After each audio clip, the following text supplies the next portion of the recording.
വന്നിട്ടുള്ളത്. മറ്റൊരു ഹദീസിൽ നബി സല്ലല്ലാഹു അലൈഹി വസല്ലം പറഞ്ഞു, ഈ വിഷയവുമായി ബന്ധപ്പെട്ട്, അതായത് ഖിയാമുൽ ലൈലുമായി ബന്ധപ്പെട്ട് മനസ്സിലാക്കേണ്ട ഒരു മസലയാണിത്. ഖിറാഅത്ത് നമുക്ക് സാധിക്കുന്ന അളവിലായിരിക്കണം. ആവേശത്തിൽ ഒരുപാട് ഓതി നമസ്കരിച്ച് കുറച്ച് ദിവസം അങ്ങനെ പോയി പിന്നെ പാടെ ഒഴിവാക്കുന്ന അവസ്ഥ ഉണ്ടാകരുത്. നബി സല്ലല്ലാഹു അലൈഹി വസല്ലം ഈ ഒരു കാര്യം നമ്മെ പഠിപ്പിച്ചിട്ടുണ്ട്. ഇന്ന ലികുല്ലി ആബിദിൻ ശിർറ, ഇബാദത്ത് ചെയ്യാൻ ഒരുങ്ങുന്നവർക്ക്, ആബിദ് എന്ന് പറഞ്ഞാൽ ധാരാളമായി ഇബാദത്ത് ചെയ്യുന്ന ആളുകൾ, അപ്പൊ എല്ലാ ആബിദിനും ഇബാദത്ത് ചെയ്യാൻ ഒരുങ്ങി പുറപ്പെടുന്നവർക്കും ഒരു ആവേശമുണ്ടാകും. വലിക്കുല്ലി ശിർറത്തിൻ ഫത്ര, എല്ലാ ആവേശത്തിനും ഒരു അടക്കമുണ്ട് എന്ന് പറഞ്ഞാൽ ഏത് വിഷയത്തിലാണെങ്കിലും ഒരാൾ ആവേശത്തോടെ ഒരു കാര്യത്തിന് പുറപ്പെട്ടാൽ ആരംഭ ശൂരത്വം എന്ന് പറയും. തുടക്കത്തിൽ നല്ല ആവേശം ഉണ്ടാവും. ഏത് മേഖലയിലായാലും, ദുനിയാവിന്റെ കാര്യത്തിലായാലും ദീനിന്റെ കാര്യത്തിലായാലും കുറച്ച് സമയം കഴിയുമ്പോൾ അതൊന്ന് കെട്ടടങ്ങും. ഇത് മനുഷ്യന്റെ സ്വഭാവമാണ്. എന്നിട്ട് പറഞ്ഞു വലിക്കുല്ലി ശിർറത്തിൻ ഫത്ര ഫഇമ്മ ഇലാ സുന്നത്തിൻ വഇമ്മ ഇലാ ബിദ്അ.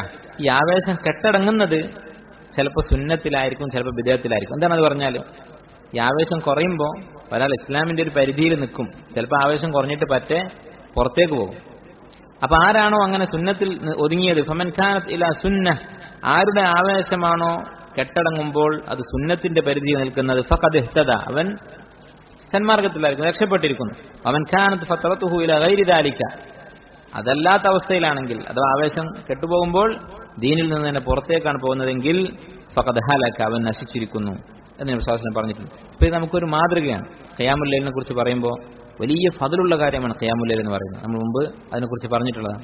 അപ്പോൾ ഇത് കേട്ട് ഒരാൾ നമസ്കരിക്കാൻ തീരുമാനിച്ചാൽ അവിടെ ചെയ്യേണ്ട ഒരു മര്യാദയാണ്, ഒരു ഹിക്മത്താണെന്ത്, സ്വന്തം നഫ്സിനോട് നമ്മളൊരു സിയാസത്ത് കാണിക്കുക. എന്താ സിയാസത്ത് എന്ന് പറഞ്ഞാൽ പിന്നെ പൊളിറ്റിക്സ് എന്നതിന് ഇപ്പോൾ സിയാസത്ത് എന്ന് അറബിയിൽ പറയാം, പക്ഷെ പഴയ കാലത്തെ അറബി ഭാഷയുള്ള വാക്കാണ്. സിയാസത്ത് എന്ന് പറഞ്ഞാൽ ഒരു ഭരണാധികാരി അയാളുടെ കീഴിലുള്ള ആളുകളെ എങ്ങനെയാണ് കൈകാര്യം ചെയ്യാം. കൂട്ടത്തിൽ പല സ്വഭാവമുള്ള ആളുകളുണ്ടാകും. അപ്പോൾ അവരെയൊക്കെ ബുദ്ധിപൂർവ്വം കൈകാര്യം ചെയ്യുക, നയതന്ത്രം എന്നൊക്കെ പറയുന്നതാണ് സിയാസത്ത്. ഇങ്ങനെ നമ്മുടെ നഫ്സിനോട് നമ്മൾ സിയാസത്ത് കാണിക്കണം. എന്താണ്, ഇപ്പോൾ ഖിയാമുൽ ലൈൽ നമസ്കരിക്കാൻ തീരുമാനിച്ചാൽ ആദ്യം ഒരു റക്അത്ത് കൊണ്ട് തുടങ്ങാം. നമുക്ക് വിത്ർ ഒരു റക്അത്ത് നമസ്കരിക്കാം. അപ്പോൾ കുറച്ച് ദിവസം ഒരു റക്അത്ത്, അല്ലെങ്കിൽ വേണ്ട 3 റക്അത്ത്.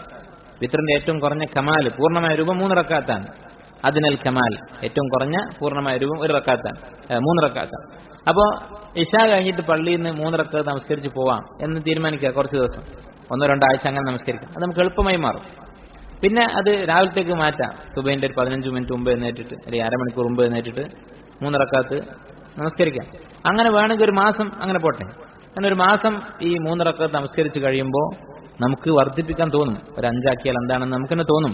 അതിന്റെ സുഖം നമ്മൾ അറിയും. മനസ്സാന്നിധ്യത്തോടെ നമസ്കരിക്കുകയാണെങ്കിൽ, ആ സമയത്ത് ദുആ ചെയ്യുകയാണെങ്കിൽ അതുകൊണ്ടുള്ള നമ്മുടെ ഹൃദയത്തിന്റെ സമാധാനം, ശാന്തി അത് നമ്മൾ അനുഭവിക്കും.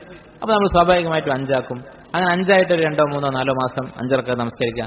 ഇങ്ങനെ പതുക്കെ പതുക്കെ കൂട്ടിക്കൊണ്ടുവരിക. അത് നബി സല്ലല്ലാഹു അലൈഹി വസല്ലം ഇവിടെ പഠിപ്പിക്കുകയാണ്. എല്ലാ ആബിദിനും ഒരു ആവേശം ഉണ്ടാകും. അപ്പോൾ ഈ ആവേശത്തിന്റെ പുറത്ത് തുടക്കത്തിൽ തന്നെ വലിയ അളവിൽ ഇബാദത്തുകൾ ചെയ്യരുത്.